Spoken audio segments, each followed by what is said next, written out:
And again, as neighbors to Persia, the people of the Levant and the two major religions that they, brought forth, Judaism and Christianity, again, very tied to not only, Persian culture and Persian stories, but I've also put here, with respect to the history of the Bible, the Enuma Elish, the stories of ancient Canaan. These are, what we might call polytheistic texts from around the Fertile Crescent, around the Levant, that made it their way, or had their influence on the Bible. The opening lines of Genesis basically directly refer to the Enuma Elish regarding the primordial sea, the way those waters interacted. Remember, the Enuma Elish was a great creation epic of the Mesopotamians, and since Genesis is also a book about the creation of the world, it felt the need to make reference to this existing story. The gods of Canaan, Baal, famously El, they make their way into the story of the Bible. This is probably a bit controversial, but from what I've been studying about this stuff, it seems that the gods El and Yahweh at one point were two separate polytheistic gods, El being a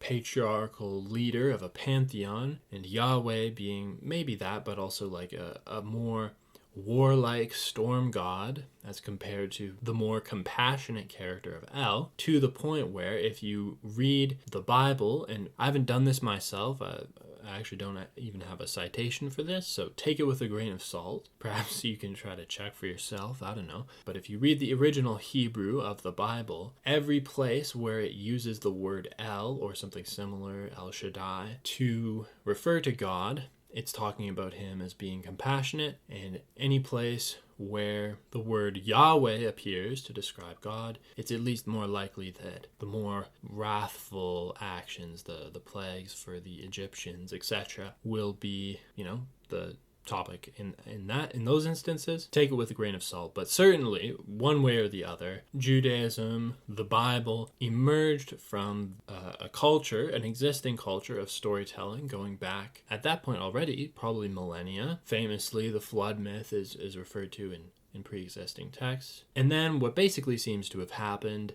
is that an influence from the Babylonians, an influence basically of Zoroastrianism, came in as like the final ingredient to create the, Judeo-Christian monotheistic story that we now understand today. I respect that there's, I'm sure many different opinions and different scholarships and controversies respecting that. Either way, it's certainly something worth studying and investigating. One way to highlight the importance of Zoroastrianism, for example, in the development of the Christian story is, you might recall, the three magi. In one of the central Christian stories, at least for us, it's the most famous holiday centers around this now. The nativity, or the birth of Jesus, is famously something that three Zoroastrian priests or magi wanted to witness, and whoever wrote that story probably cared a lot about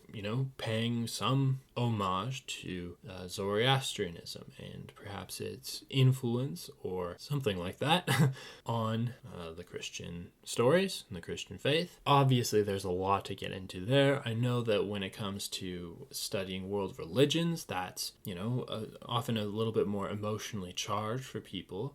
As regards this podcast and my studies of this, I consider it to be very much a part of world history and culture, and as such, I consider them absolutely valid and important texts and cultures to learn about, right? Because they go on to define and so deeply inform the rest of the text that we might look at. Throughout the Middle Ages in Europe, there's all these epic poems recounting military exploits. Beowulf might be the most famous in the English world, but the exploits of Charlemagne were mythologized in the Song of Roland. There's the Nibelungenlied in Germany, I probably butchered that. The Song of the Cid, I think, which is like talking about the Reconquista in Spain. I haven't read it, don't quote me on that. The Arthurian myths. A common theme in, I think, like all of these texts is that these are the epic poems that basically recount Christianity's military victories over, heathens and pagans throughout Europe. Beowulf is famously grappling with the intermixing of pagan and Christian beliefs. Charlemagne was a Christian, conquering vast swathes of Europe for the Franks, and for the Germans or Christians. Guy was friends with the Pope. There's all kinds of stories about that. Friends, maybe with a certain degree of tension. I don't know. The Nibelungen Lied I haven't read, but you could go on. Sir Tom, the chivalric knight of the Middle Ages with a cross on his shield, Saint George fighting the dragon. This is a very, it's a very important myth. It's a very important theme in all kinds of stories. I was just looking at Ariosto and the famous Italian epic Orlando Furioso. Again, it's about a Christian knight. I would love to read that and learn more about it. But yeah, that might be a central theme to talk about in the Middle Ages, is the interaction of Christianity with the worlds around it, with the pagan world as it, basically gradually decreased in prominence, and with also the Islamic world, which was very geographically close and culturally important. Famously, the translation of Plato and Aristotle, the classical Greek text, would come to Europe through the Islamic Golden Age and through basically Spain, as the Muslims translated it into Arabic, and then the Christians translated that into probably Latin,